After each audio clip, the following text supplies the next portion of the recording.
Welcome to A Date with Darkness podcast, where we will be discussing the impact of hurtful and abusive relationships, as well as racial trauma and how to overcome those things. I'm your host, Dr. Natalie Jones. I'm a licensed psychotherapist based out of Oakland, California. While I hope that you find this podcast educational, informational, and entertaining, please note that it should not be substituted for treatment with a licensed mental health professional. Please note that some of the information presented on the podcast can be triggering or sensitive in nature to some of my listeners, so listener discretion is advised.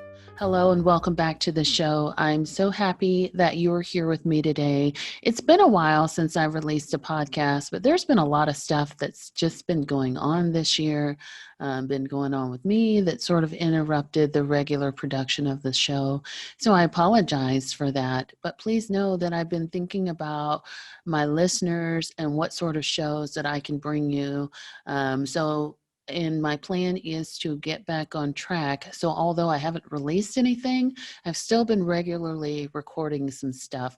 And so my plan is to get those things out to you as soon as possible, because I love giving you guys information. I love connecting with my listeners.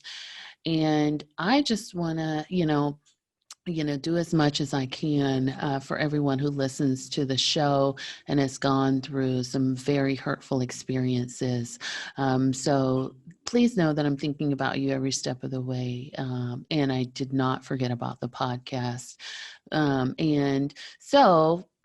Without further ado, I want to talk with you today about what I have coming up for you.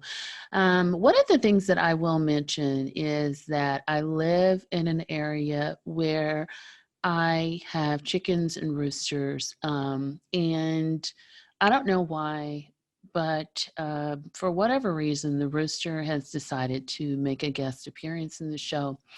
I call him Bernie, and he is right outside my window, and he will be showing up in this episode along with my guest. He was uninvited, but he decided to come along anyway. And the funny thing is, I'm actually not recording early in the morning, but he has decided to sound off.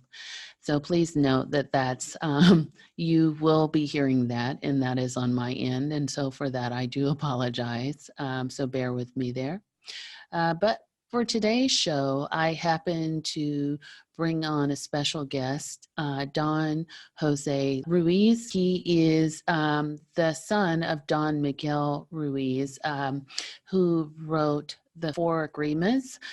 So he helped his father co-write the 5th agreement and has written several other books. And so he's going to come up here. He's going to join us today and talk about his experiences with abuse and how he was able to overcome that. I think it is a very valuable show. And so I'd love for you to join us today on the couch and just sit back and listen to what he has to offer.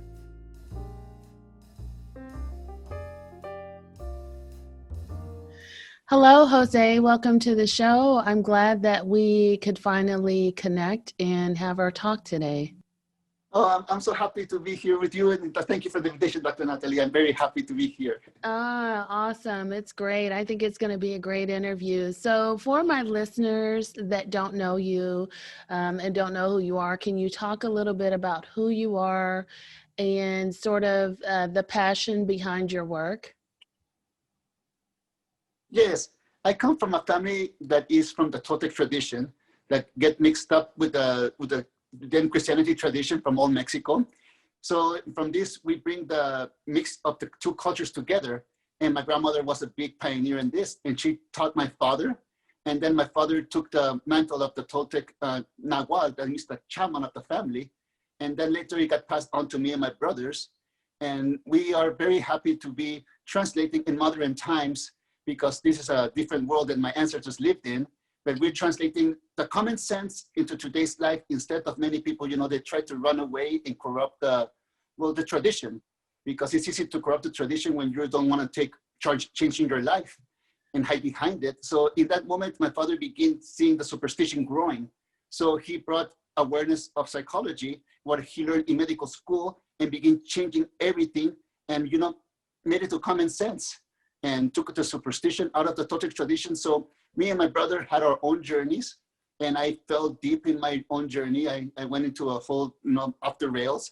But listening to my father's and my family's tradition got me back into the rails.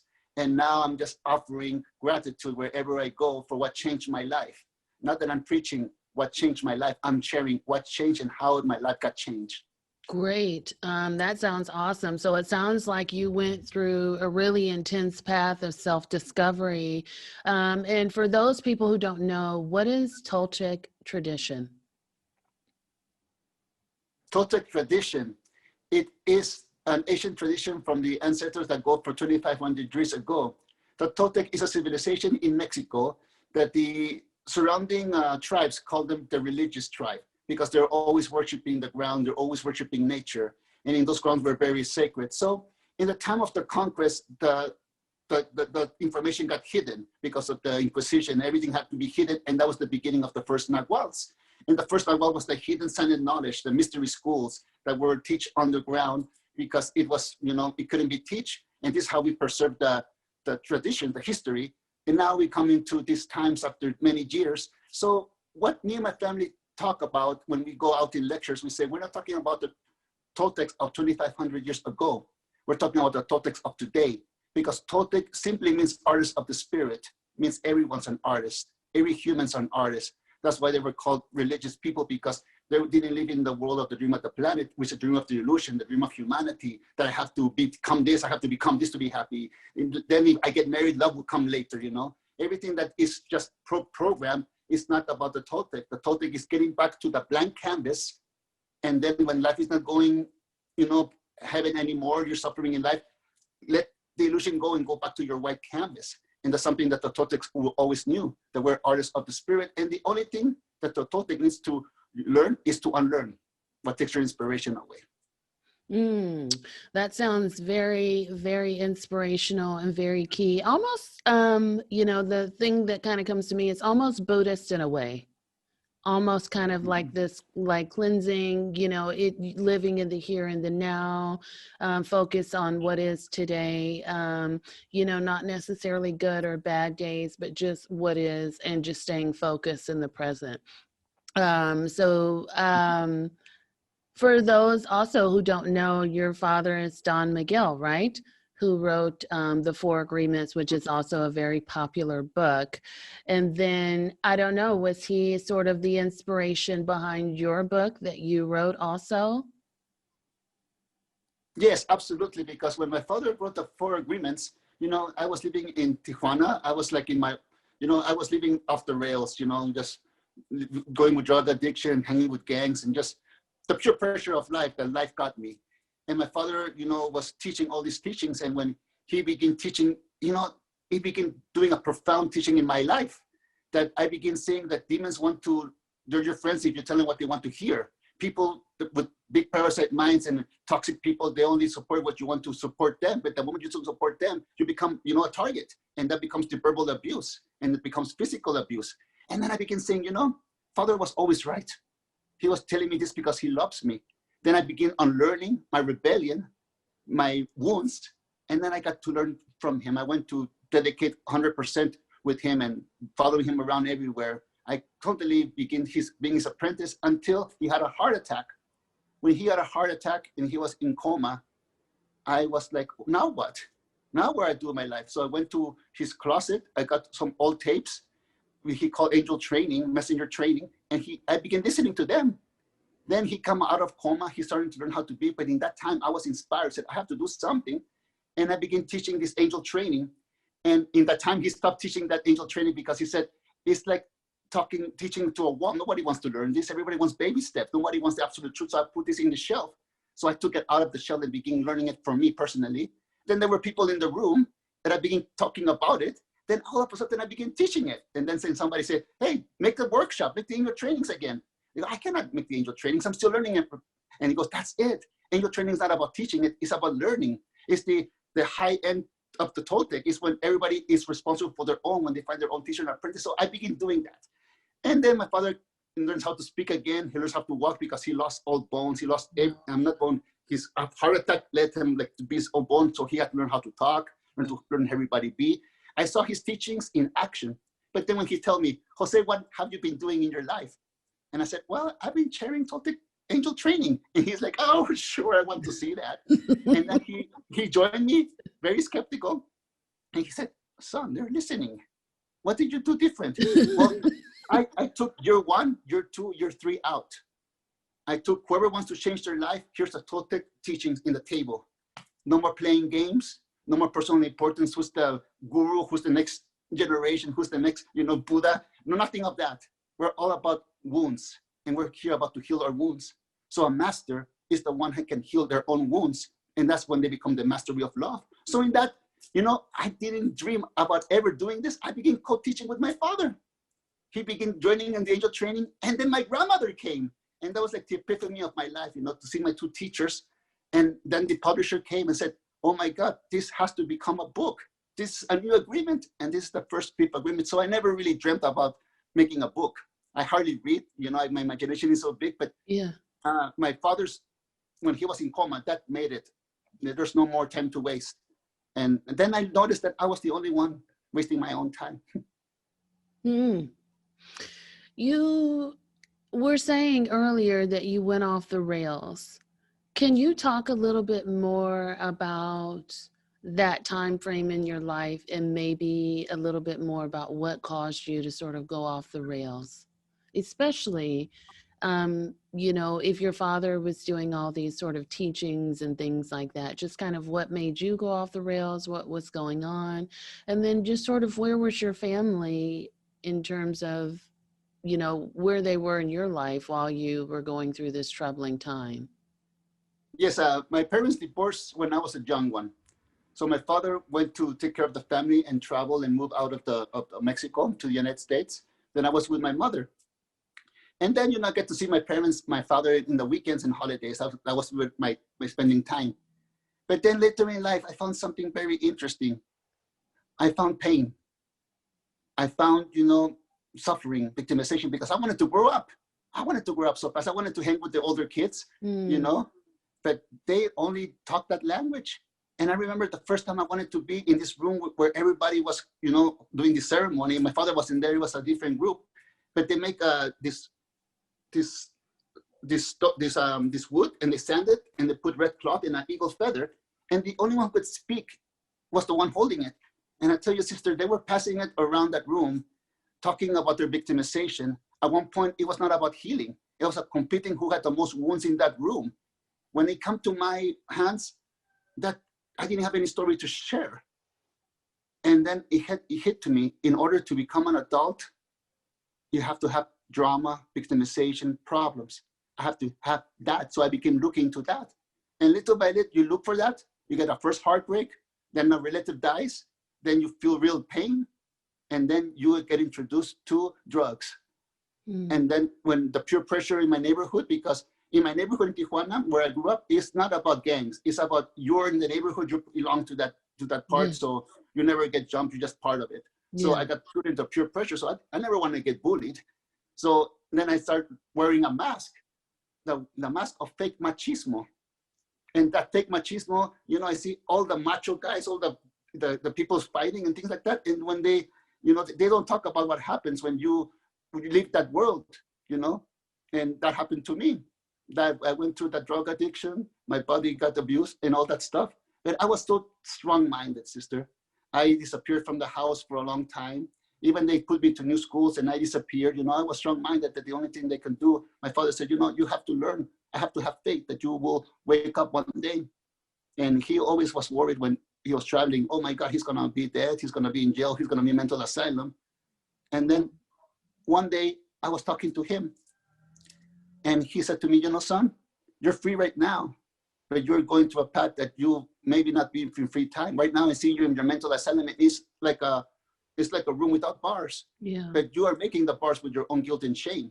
Wow. One day you follow me out of this place, son. And then one day I was reading a magazine of Oprah, And the first Oprah magazine, because my father was in it, and Ellen DeGeneres interviewed him. And then he said, what is the one thing that triggers you in life?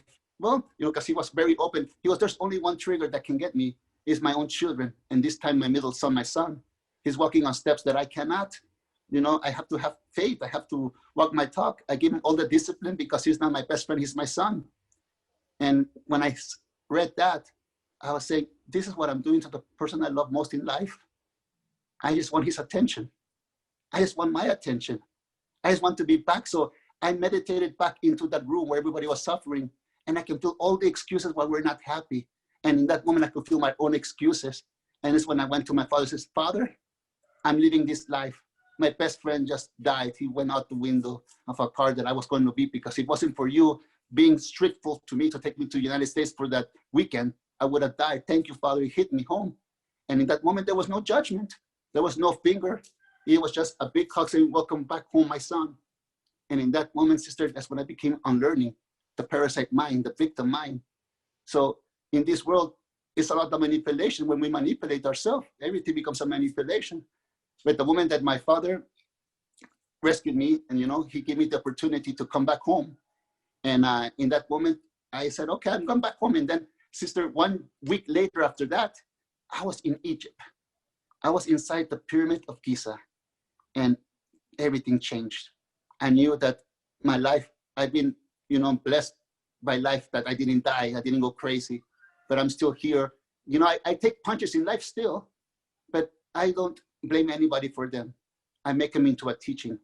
And that's something that I'm so grateful in life for, because nothing can stop us from being happy if we don't stop ourselves. And that was how my father teach me to get out. And, now that I walk this path, I got invited to talk to rehabilitation people. And I say sometimes, I wish I could talk to that 11-year-old Jose that listened to those victim people, telling them that it's not real, but I can't anymore. But what I can do, because of the journey that I take, I can talk to kids who are going through the same thing. And I tell you, the moment that I start talking about paranoia and heartbreak, they begin listening. It's like their macho face begins slowing down. And it's when I can tell to everybody, machismo is a lie. It's sad to be fake, all this guard and scream at everybody you love, and people just bring you food because they love you, but they can't stay around. That's a mental asylum like my father came to visit me. And, I'm happy that my family didn't enable me to stay there.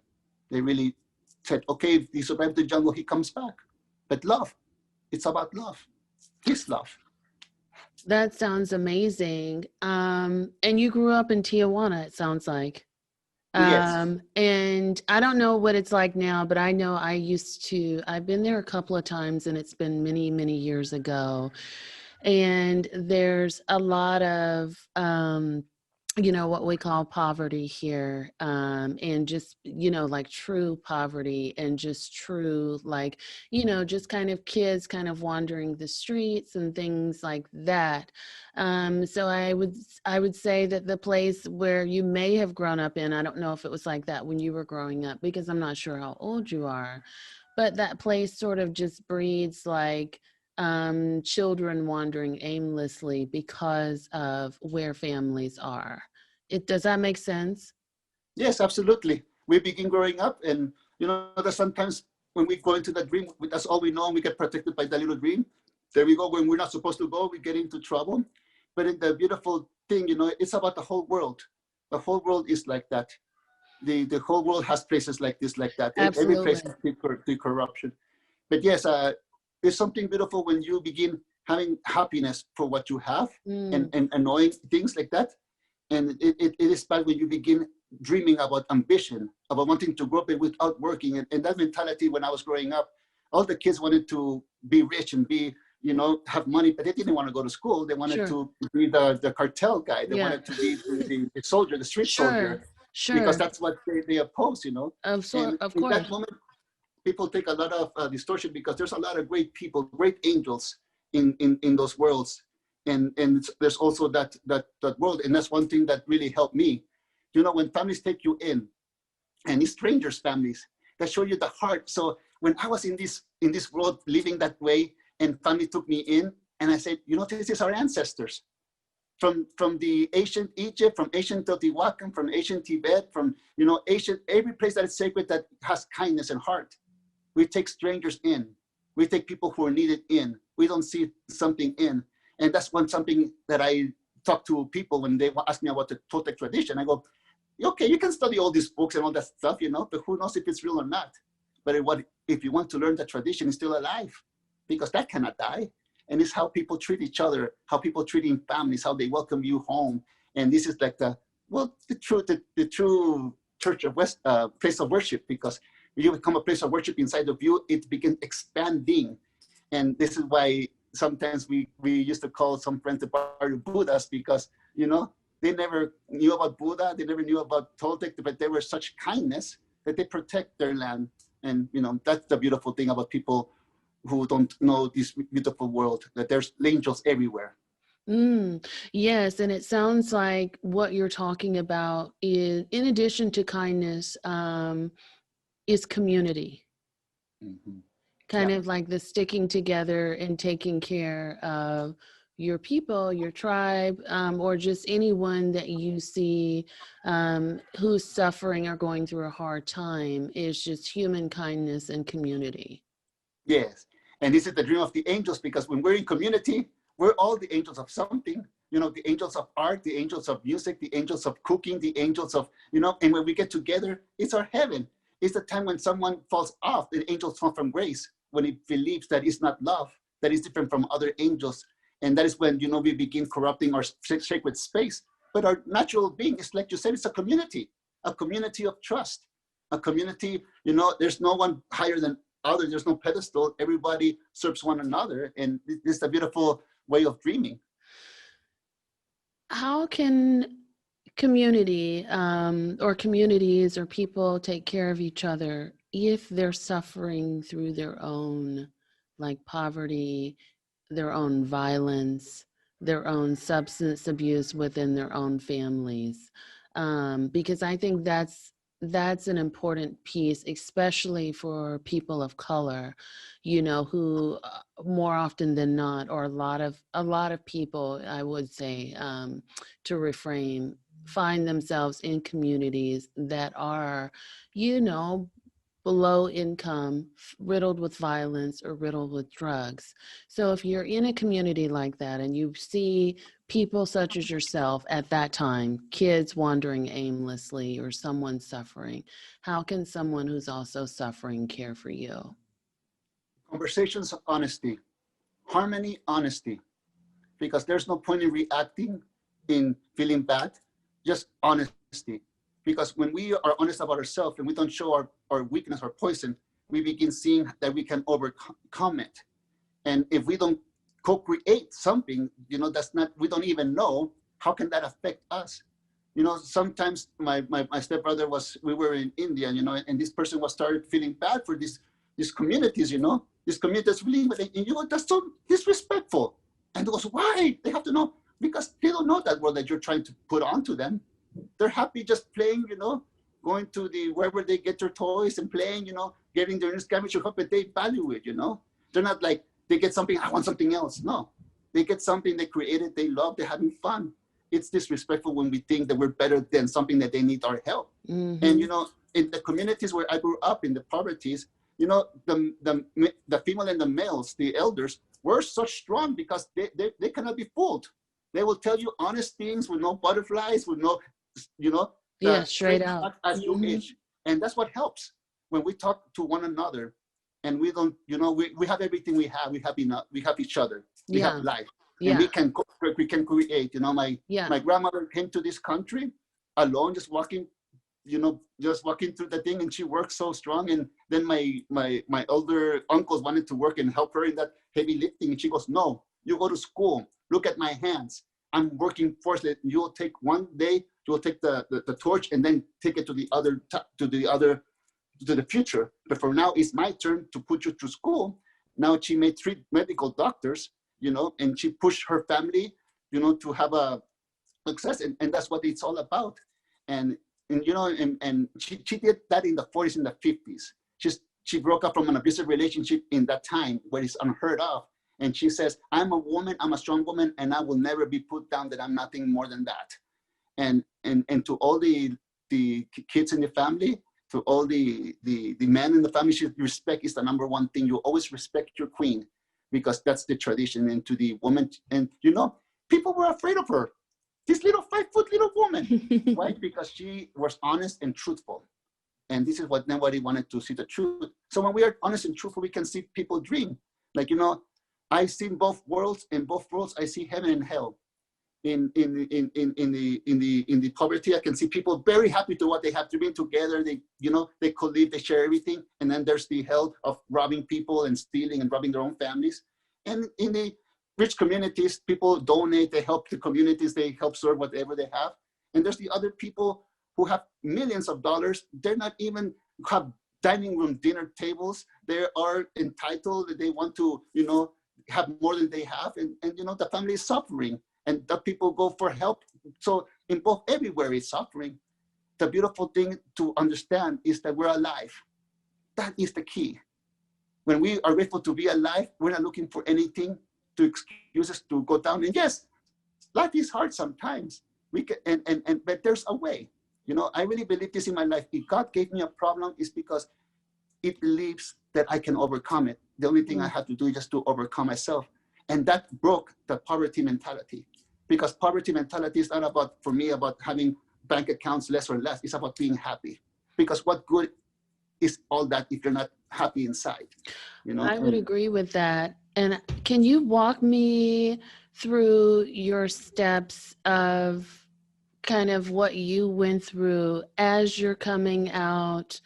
I mean, because it sounds like you had to overcome both addiction and both kind of the mindset of being young and kind of being impulsive and doing what you wanted to do, as opposed to, just being an adult that now walks with grace and understanding. So can you walk me through like what your process of healing looked like?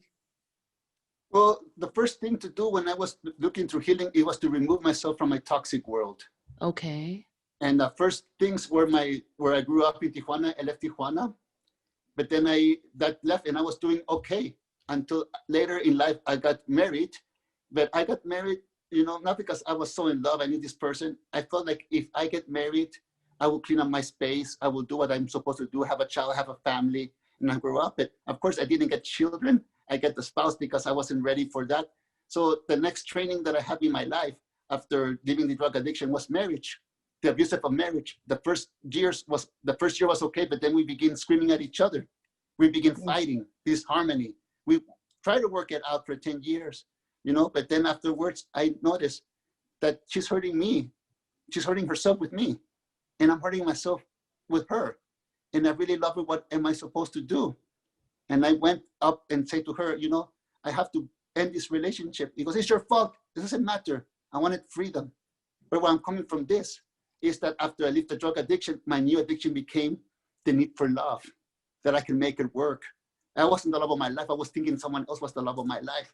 That after the drug addiction became, and it's been layers, sister. It's been layers until I noticed that I was the love of my life. But a lot of things happen. I don't wish my life to anybody, because I was rebelling, so I hit hard, I put my body through abuse 2 times. I abused myself with all these drugs that I took. I hurt myself, with alcohol, singing the blues because of hard breakups, And then later in life, I said, oh my God, I'm self-creating my victimization. I'm co-creating, happens, and I build it up more. And then it came a point, sister, when I wanted to die. I really wanted to die, and it was between the first marriage. And I tried to commit suicide. I stabbed myself once in the stomach. Wow. And it was like a buildup of everything, of my teenage years. It was a buildup of everything. But thank God I didn't die. I was aware to see the pain that I inflicted to my loved ones and to myself. And the interesting thing, my father said to me, why did you do it? And sister, I became upset because he was saying, no, that's not why. And I became upset, and I go, and he goes, why? He asked me, he goes, because you were stupid, son. And then I got mad and defended, and I was still defending all the stories that got me to do that act. And when he walked away from the room, he said, I forgive you the moment you did it. Can you forgive yourself? And then when he walked away and I was seeing myself defending all those stories that made me do that to myself, is when I had an epiphany. It's time to love. It's time to make peace. And in that moment, I felt like I really died, but I came back to life. And I had this after opportunity to clean up everything I've done. And to clean up everything I've done, that's because I have to keep my conscience clean. And that's when the thing happened.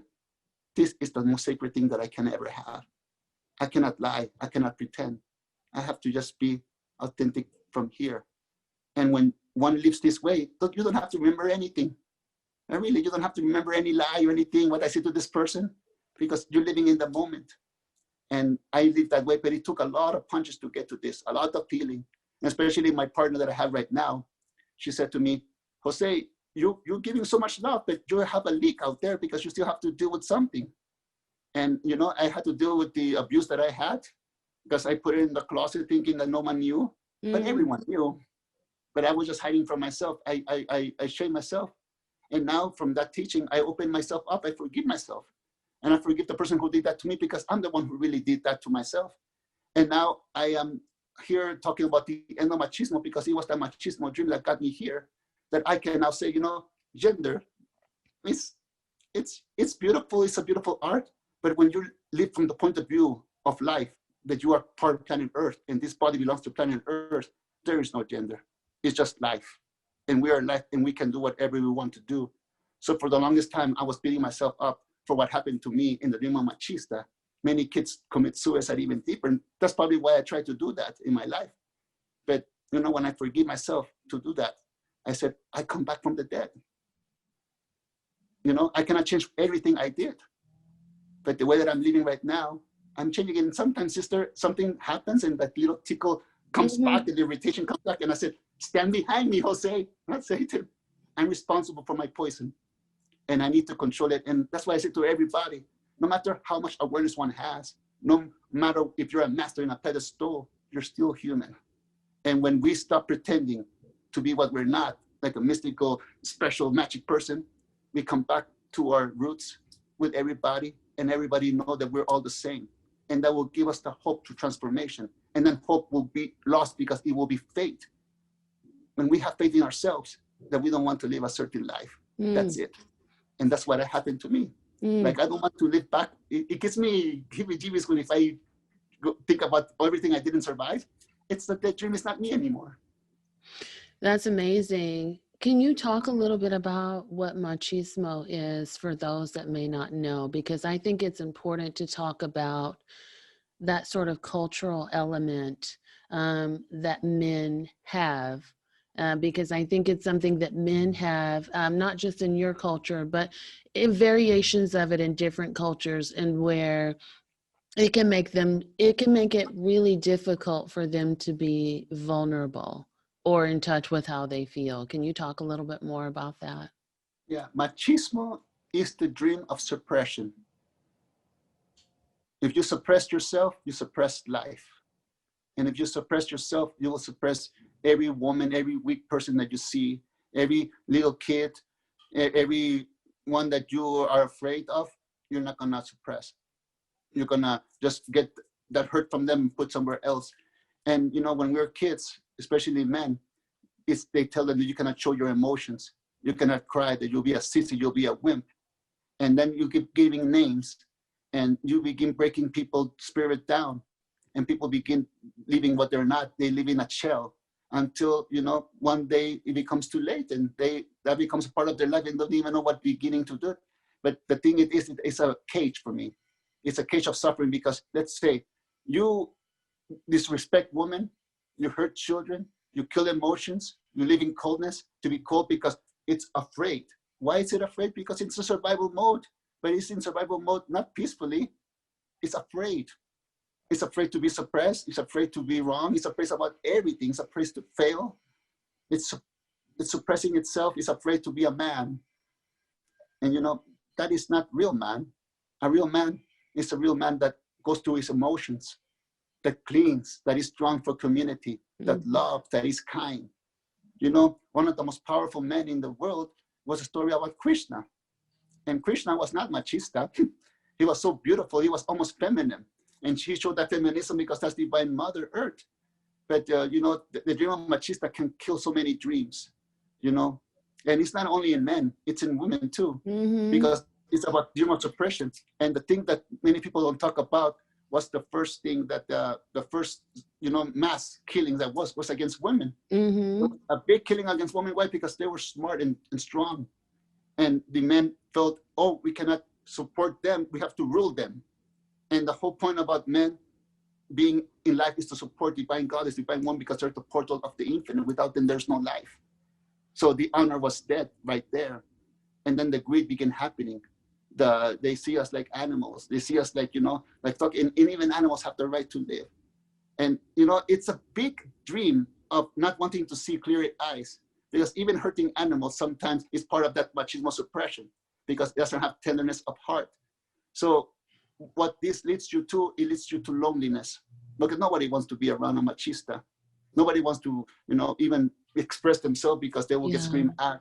And when you see a little kid losing its little childhood at the age of 10 to become this, this cold, and they become, and this is the dream that, it's a real spell. It's a real spell to our children, because they grow up with resentment. They grow up with poison, and we really need to heal this. And it's crazy that it's still happening. It's crazy that the governments permit this, like in Mexico. The governments don't take care of the women that they're getting abused. They go for help and they don't help them.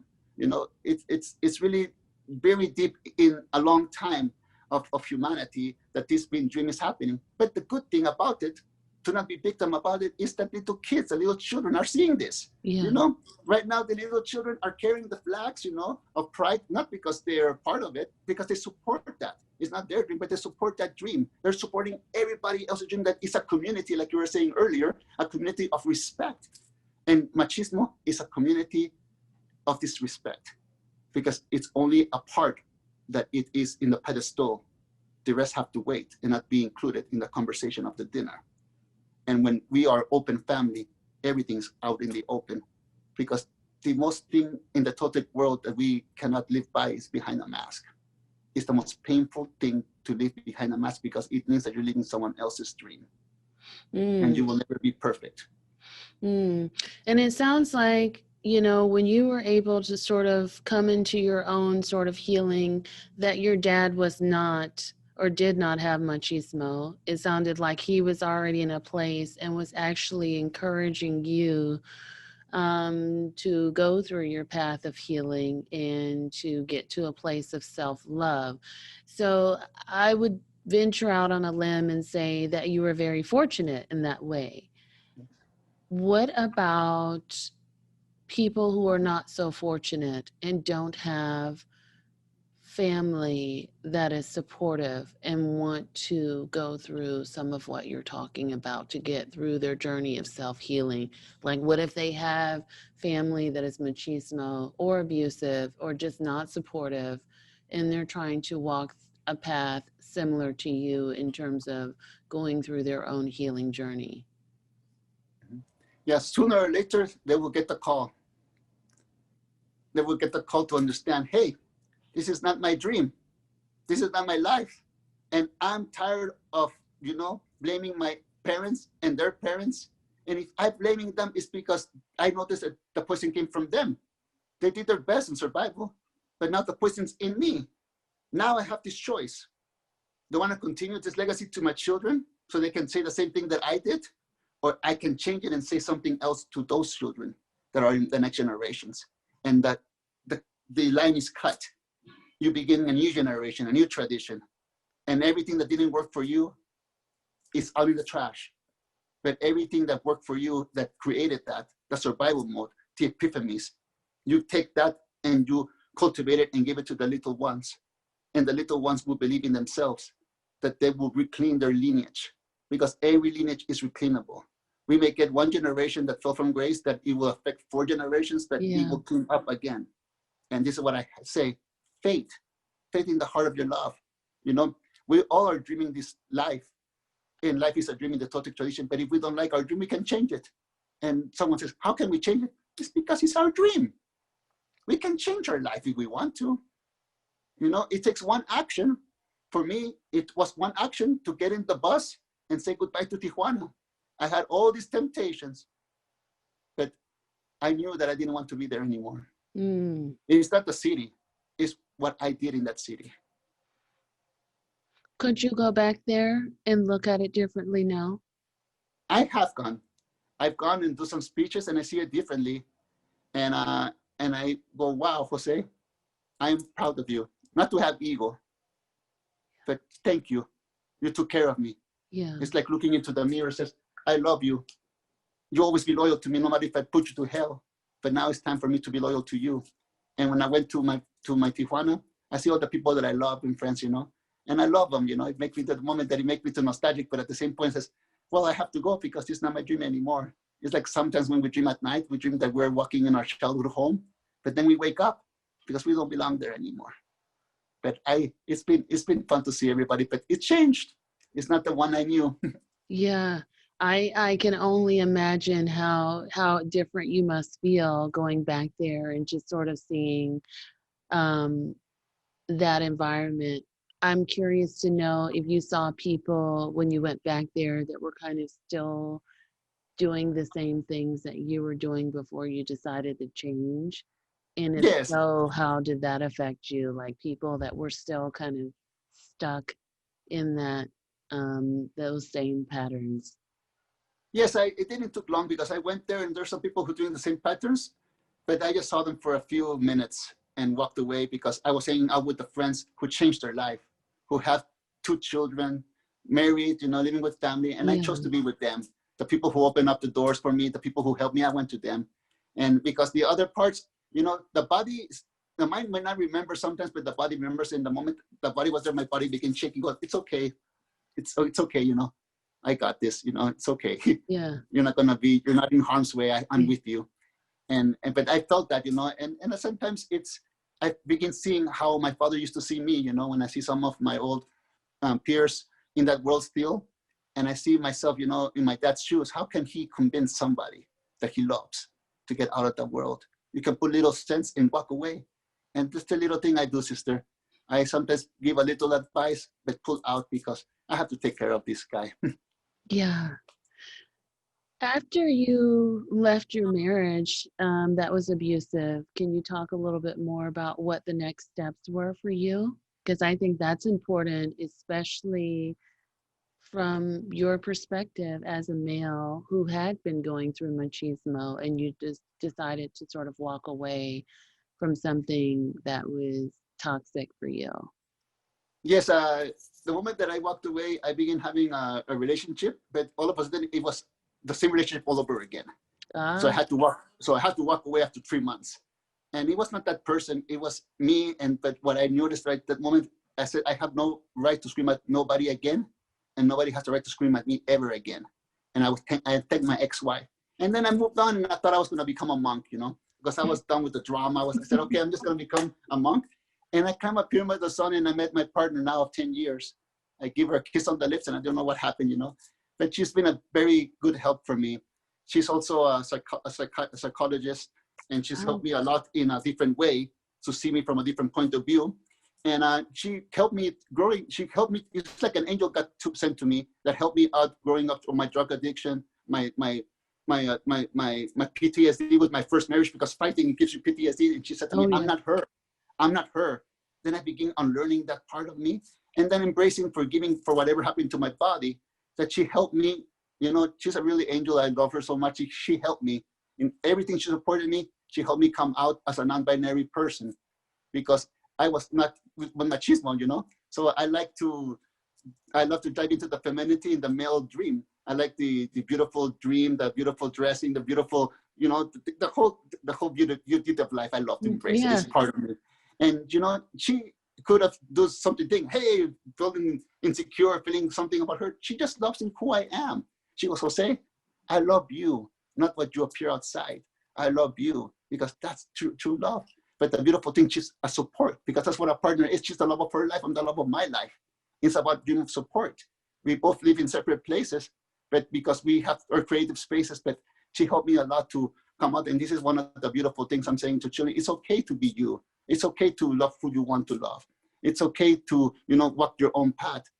What is not okay is to sabotage yourself, to suppress yourself, to hurt yourself. And that's why honesty with heart and kindness, not with fear, is the most beautiful way that we can express ourselves.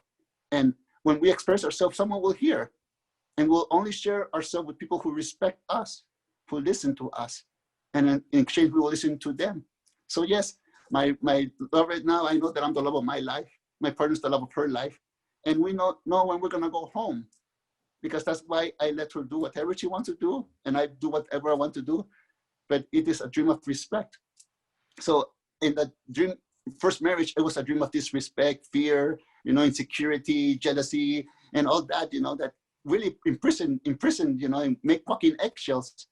But after that, I let all those skeletons go. And in little ways, we wrote a book called My Good Friend, the Rattlesnake, when I was the rattlesnake.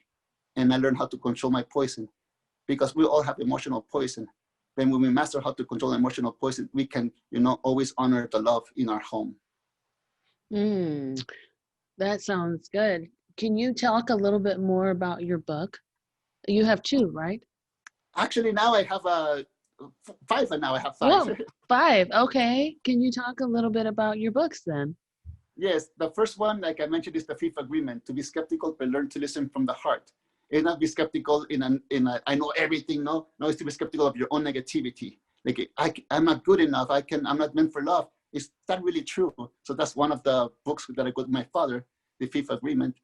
The second book that I wrote, it is My Good Friend, the Rattlesnake. Why? Because I wanted to share with people where I came from. Why I grew up. Why did I write the book, the 5th agreement, with my father right away? What get me to that?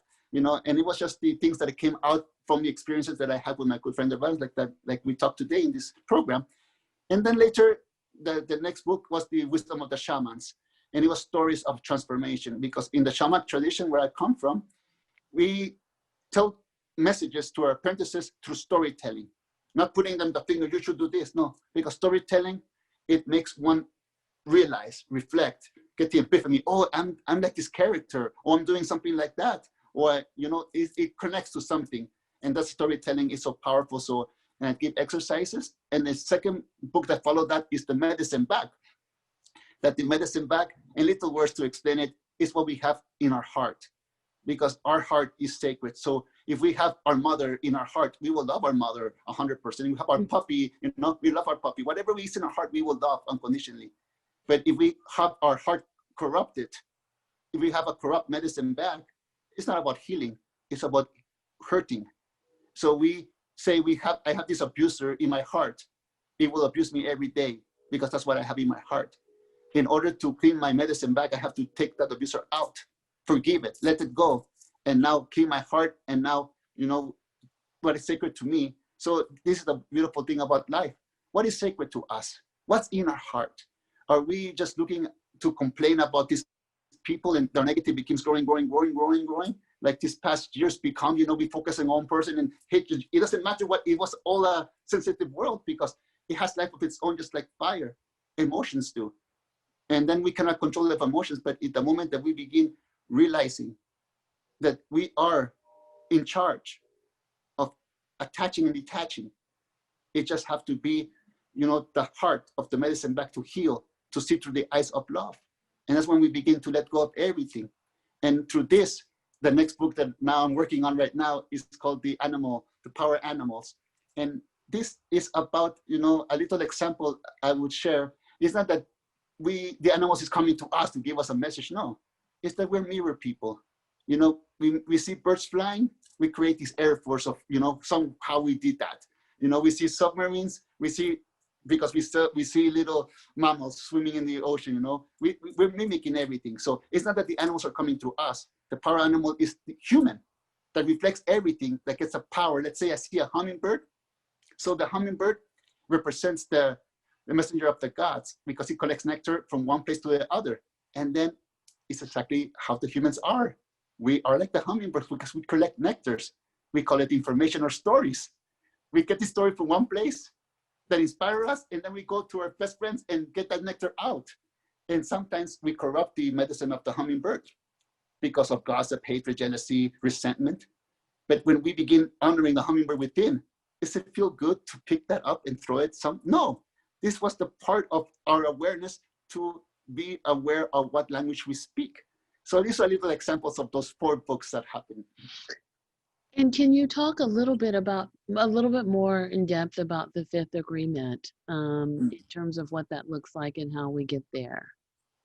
Yes, the 5th agreement, for me, it was the agreement that helped me work the other 4 agreements. Like the first agreement is to be impeccable with our word. Second, do not take anything personal. Third, do not make assumptions. And fourth, to always do our best. And I was like, how do I do this? Because I get in my way. Well, I just have to be skeptical of my own negativity. I'm going to be impeccable with my word. I say, I'm going to do this. Well, Jose, you're too lazy. Oh, Jose, you're going to just lose. I'm skeptical to that. And I just get that dream and I just slam dunk it into the basket. You know, I just put my intent and just don't focus on my poor me, my victimization that I can't do it. No, I do it. Then don't make assumptions. You know, don't be afraid, Jose. Don't assume everything that they're thinking. Just ask the question. Feel the butterflies in your stomach, be direct and ask the question and it will be over. You're not going to create another soap opera through another soap opera to another soap opera. Just get it communication, and that's how the 5th agreement helped me to do not take anything personal. Thinking, is that even true? Is that even true? You know, the people are saying, and a little example that I have is my father got interviewed a few months ago, and they asked him about this man who is racist, who's talking bad about Mexicans. And he goes, how can you not react to that? They say to him. And he said, why would I react to that when I know it's not true? If I react to that, it's because I give that person power and I'm defending something that is not true. When I know it's not true, and that's one example of being skeptical of the negativity because it's not real. And the beautiful thing is about our growing up. Now we have all these 4 agreements in our side. Okay, I have to be impeccable with word, and all these automatic tapes start happening, the way of self-sabotaging. So being skeptical is to not believe the habit of slave that we are, to not fulfill our dreams, and to be the perfect victim. And this is when everything becomes, because not even a warrior, I like to say. Why? Because a warrior dies fighting. A warrior fights all the time. I like the peacemakers because it sees peace. You know, when I see my grandparents when I was young, and I see my elders, my uncles, and my older cousins playing with the dream of love and jealousy and all that, you know, drama, I just see my grandmother, my grandfather looking at them, looking at each other and like, that drama. One day they'll wake up from it, you know. That's awesome. Where are you and your father today in terms of the relationship? Oh, we're very close right now. That we'll always be close. But now the whole family is a whole tribe. We get connect my cousin Carla and her husband Aaron Landman. They operate all the internet things. Me and my brother Michael Jr. and we're all at the front. We go sharing. And my brother Leonardo, he's the head of the family. He's like the one who sends out. He's the one who contracts and does everything. Nice. And my father, you know, he's the inspiration. He's the heart of the family, and he's always there. So one of the beautiful things that happened last year is that for the first time, I took apprentices and gave a course about during the internet, and there was probably 90 people were interested. Wow. And my father got so excited that he said, "I want to do that too." So he now in this January he's about to start a new apprenticeship after 20 years. He opened up an apprenticeship online because he said, before I could just speak to one group, and now I can speak to many people around the world. So he's right now excited. So that's our new project. That's amazing. And of course, he's continued making books. He just came up with a new book called The Actor. And I really love that, sister, The Actor. It's because, you know, I said to my father, I really love those teachings because let's say in my own personal story, I woke up one day and it's life giving me, God giving me the script. Today, you're going to be left. Today, your spouse is going to leave you. This is your new script. How are you going to be the actor in this role? Are you going to be the victim actor? Are you going to be the strong actor, or the unconditional love for your partner actor to make her live her dream instead of, see how I'm suffering. You did this to me, you know? It's about what role are we going to take? So I thank my father, and I recommend this book because it's a good eye-opener. Definitely check that out. Any other projects that you're working on and that we can support you with? Yes, one thing that I love to do for the whole communities It's every Monday on Instagram around between 8 and 10 in the morning. I give like a half an hour, 20 to half an hour speech every Monday. And it's something that I always look forward to. And amazingly, I can't believe how time is going so fast because it's almost Monday again. Yes, I would agree with you on that sentiment. It is almost Monday again. And where can people find you if they want to connect with you? And I'll make sure to put your links and stuff in the show notes. It's we can find everything we're doing on miguelruiz.com, and I Instagram Don Miguel Ruiz, Don Miguel Ruiz Jr. and Don Jose Ruiz. Nice, awesome. Well, I will make sure to put that in the show notes. And I so appreciate you for coming on and sharing your journey. I really enjoyed this interview with you today, Jose. Oh, thank you so much, Dr. Natalie. I'm very happy to connect and to be in, and I'm happy to redo another day again the interview. Awesome. Thank you so much. All right. So thank you so much for tuning in. I'd love to know what your thoughts are on this show with Don Jose Ruiz. Please let us know down in the comments below what you thought about this show and your feedback. And also, let me know if you've read the books. The books are going to definitely be in the show notes. Thought there were some really valuable gems in this show. And as always, if you are looking to connect with other survivors of abuse or trauma in the relationship, and you're looking for free online support, please come on over and join the Date with Darkness Facebook support group. Love to have you over there. If you have email questions for me that you would like for me to answer exclusively on the show, or if you have some questions and concerns about some of the shows, please email me at adatewithdarkness@gmail.com. Come on over and join me on my website, www.adatewithdarkness.com. And I'm also on Instagram, Dr. Natalie Jones, PsyD on Instagram, or A Date with Darkness, also on Instagram and Facebook. So please, let's keep the conversation going. And until next time, I look forward to hearing from you. And take care of yourselves. Be well. Stay safe. COVID is rampant. Please wear masks. Please wash your hands. And please stay at home as much as possible. And take care. And I'll see you next time.